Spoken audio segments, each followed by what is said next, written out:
दोस्तों, आज के वीडियो में जानेंगे कि हम अपने गन्ने की फसल, धान की फसल और सब्जियों की फसल में कैल्शियम नाइट्रेट का प्रयोग किस प्रकार करना चाहिए और यदि हम गलत तरीके से प्रयोग करते हैं तो उससे क्या क्या हानि होती है और यदि हम सही तरीके से प्रयोग करते हैं तो इससे क्या क्या लाभ हैं और ये हमारी फसल को कितना लाभ पहुंचा सकता है। और शुरू करने से पहले आपसे अनुरोध है, यदि आप चैनल पर नए हैं तो चैनल को अभी सब्सक्राइब कर लें, बेल आइकन को ऑल पर सेलेक्ट करते हुए वीडियो को लाइक कर दूसरे किसान दोस्तों में शेयर करें ताकि दूसरे किसान भाई भी इस वीडियो का फ़ायदा उठा सकें। तो दोस्तों, ये जो होता है कैल्शियम नाइट्रेट, अब पहले बात करते हैं कि इसमें होता क्या है। तो दोस्तों, इसमें होता है कैल्शियम जो 18.8% तक होता है और दूसरा तत्व होता है इसमें नाइट्रोजन जो 15.5% तक होता है। और ये दो तत्व होते हैं और दोनों के जो कार्य हैं काफ़ी अच्छे होते हैं, जिससे ये हमारी फसल को लाभ देता है और हमारी फसल की ग्रोथ तेज करके उसकी पैदावार को बढ़ाता है। तो दोस्तों, सबसे पहले बात करते हैं कि ये हमारी गन्ने की फसल को क्या लाभ करता है। तो दोस्तों, जब हम कैल्शियम नाइट्रेट का प्रयोग अपने गन्ने की फसल में करते हैं और वो गन्ना हमारा किसी भी प्रकार से पिछड़ा चल रहा है, अर्थात उसका जो विकास नहीं हो रहा है और उसके जो कल्ले हैं वो कम दे रहा है या उसकी मोटाई कम है, लंबाई कम है, और कभी कभी देखने को होता है कि जो कल्ले होते हैं कहीं ऊंचे होते हैं, कहीं नीचे होते हैं और हमारी फसल का जो विकास है एक समान नहीं होता है। यदि हम कैल्शियम नाइट्रेट का प्रयोग करते हैं तो कैल्शियम नाइट्रेट के जो रिजल्ट मिलते हैं बहुत जल्दी मिलते हैं और चौंकाने वाले मिलते हैं, और इसके प्रयोग करने से जो हमारी गन्ने की ग्रोथ है वो तेज़ होती है। और दोस्तों, अब बात करते हैं कि हमें इसमें प्रयोग करने से खासकर क्या लाभ होते हैं। तो दोस्तों, ये जो हमारा कैल्शियम नाइट्रेट है इसका प्रयोग करने से जो हमारे गन्ने की जो ग्रोथ है या रुकी हुई ग्रोथ है वो तेज़ होती है और अपेक्षाकृत काफ़ी तेज़ होती है, अर्थात गन्ने का जो विकास है वो जल्दी होता है और जो तेज़ विकास होता है तो हमें उसकी जो पैदावार है वो ज़्यादा मिलती है।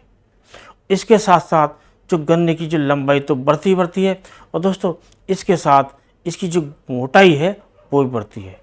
गन्ने की मोटाई बढ़ती है और जो गन्ने की जो पोरियाँ होती हैं उनकी लंबाई बढ़ती है और पोरियों की लंबाई बढ़ने से गन्ने की जो स्वतः लंबाई भी बढ़ जाती है और इसकी जो गन्ने की जो मोटाई बढ़ जाती है तो हमें कुल मिलाकर हमें ज़्यादा वजन मिलता है और ज़्यादा उत्पादन मिलता है, जिससे हमें ज़्यादा लाभ होता है। और इसका जो प्रयोग है हम अपने गन्ने की फसल में आसानी से कर सकते हैं। और इसका जो प्रयोग है यह तो हम वेजिटेटिव ग्रोथ जब नहीं होती है तब कर सकते हैं, या जब गन्ने की जो लंबाई और मोटाई नहीं बढ़ रही है तब कर सकते हैं। हम किसी भी समय इसका उपयोग कर सकते हैं इन दोनों अवस्थाओं में, और ज़्यादा लेट हमें इसका प्रयोग नहीं करना चाहिए। और दोस्तों, इसके बाद बात करते हैं धान की। तो दोस्तों, जब हम धान की फसल में कैल्शियम नाइट्रेट का प्रयोग महसूस करते हैं उस समय करते हैं जब हमारे धान का जो विकास है ठीक से नहीं होता है, अच्छे से उसमें टिलर्स नहीं निकल रहे हैं और धान की ग्रोथ रुकी हुई है, तब हम इसमें कैल्शियम नाइट्रेट का प्रयोग करके अपने धान की ग्रोथ तेज़ कर सकते हैं और कुल मिलाकर उसकी ग्रोथ तेज़ करके हम ज़्यादा उत्पादन ले सकते हैं। और दोस्तों, अब बात करते हैं कि इसका जो प्रयोग है वो कौन कौन सी सब्जियों में कर सकते हैं। तो दोस्तों, इसका प्रयोग हम विभिन्न प्रकार की लगभग सभी सब्जियों में कर सकते हैं, और ख़ासकर ऐसी सब्जियों में जिनकी जो इंटरनोड की जो लंबाई है और मोटाई है बढ़ानी होती है। जैसे दोस्तों लौकी है, तुरई है या अंगूर है, इनकी जो जितनी लंबाई होगी इंटरनोड की उतने हमें ज़्यादा उत्पादन मिलता है और मोटाई होगी, और उसके उत्पादन मिलने से जो हमारी आमदनी है वो भी ज़्यादा होगी। और दोस्तों, सब्जियों की फसल में या अंगूर की फसल में ख़ास तौर से हमें इस बात का ध्यान रखना चाहिए, जब हमारी फसल फ्लावरिंग की स्टेज में हो, अर्थात उसमें फूल आ रहे हों, तो उस समय हमें इसका प्रयोग नहीं करना चाहिए, क्योंकि इसका प्रयोग करने से जो फूल हैं वो हमारे गिरने लगते हैं। तो फूल की अवस्था में हमें कैल्शियम नाइट्रेट का प्रयोग नहीं करना चाहिए, और इसका प्रयोग हम उसी समय करना चाहिए जब हमारे या तो ग्रोथ तेज़ नहीं हो रही हो या फिर हमारी जो फसल में छोटे छोटे बल बनकर तैयार हो गए हों, और जब छोटे छोटे फल तैयार हो जाएंगे तो हम कैल्शियम नाइट्रेट का प्रयोग करेंगे तो उनकी जो मोटाई बढ़ेगी और जल्दी बढ़ेगी। कुल मिलाकर हमें ज़्यादा उत्पादन मिलेगा। अब दोस्तों बात करते हैं कि इसकी मात्रा की। तो मात्रा की जब हम बात करते हैं तो मात्रा हम पहले बात करते हैं अपनी जो गन्ने की फसल है उसमें। तो गन्ने की फसल में हमें इसका जो प्रयोग है वो करना चाहिए 25 किलोग्राम प्रति एकड़ के हिसाब से, और 25 किलोग्राम एकड़ के हिसाब से हम गन्ने की फसल में इसका प्रयोग कर सकते हैं। और दोस्तों खास बात इसमें ध्यान रखने की है कि इसके साथ हमें ऐसे उर्वरकों का प्रयोग मिलाकर नहीं करना चाहिए जिसमें फास्फेट हो और या सल्फर हो, अर्थात जो फास्फेटिक खादें होती हैं या सल्फर युक्त खादें होती हैं उनमें साथ इसका प्रयोग हमें नहीं करना चाहिए। इसका प्रयोग अलग से करना चाहिए। यदि हम इसके साथ बोरोन का प्रयोग करते हैं तो हमें जो फसल में ज़्यादा उपज मिलती है, ये ज़्यादा काम करता है। और यदि हम फास्फेटिक फसलों के साथ फास्फेटिक खादों के साथ इसका प्रयोग करते हैं या सल्फर युक्त खादों का प्रयोग करते हैं तो उसमें हमें नुकसान भी हो सकता है। अब दोस्तों जैसे फास्फेटिक खादें हैं इसमें फास्फोरस होता है, जैसे DAP है, NPK 12-32-16 है,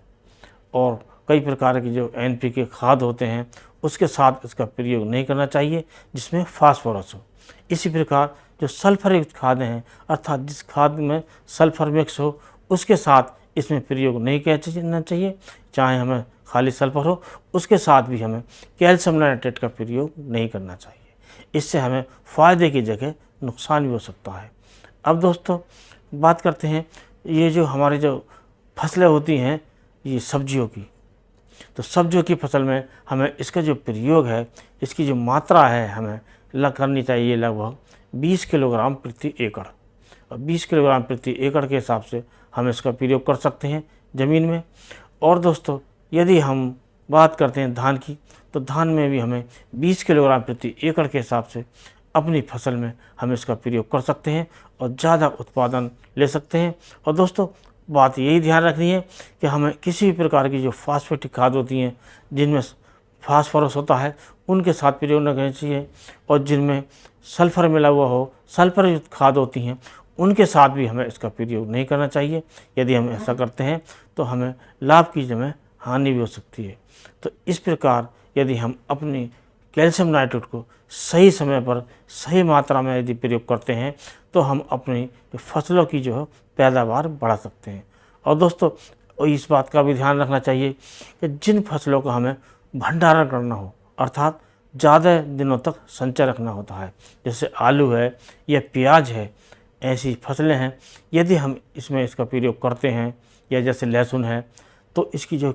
कीपिंग क्वालिटी यानी कि जो मात्रा है, जो उसकी जो क्वालिटी है वो गिर जाती है, अर्थात वो फसलें जो हैं वो जल्दी ख़राब होने लगती हैं। तो इनमें हम कम मात्रा में प्रयोग कर सकते हैं, ज़्यादा मात्रा में हमें इन फसलों में प्रयोग नहीं करना चाहिए। तो दोस्तों आज के वीडियो में इतना ही। अगले वीडियो में नए टॉपिक के साथ फिर मिलते हैं, तब तक के लिए नमस्कार।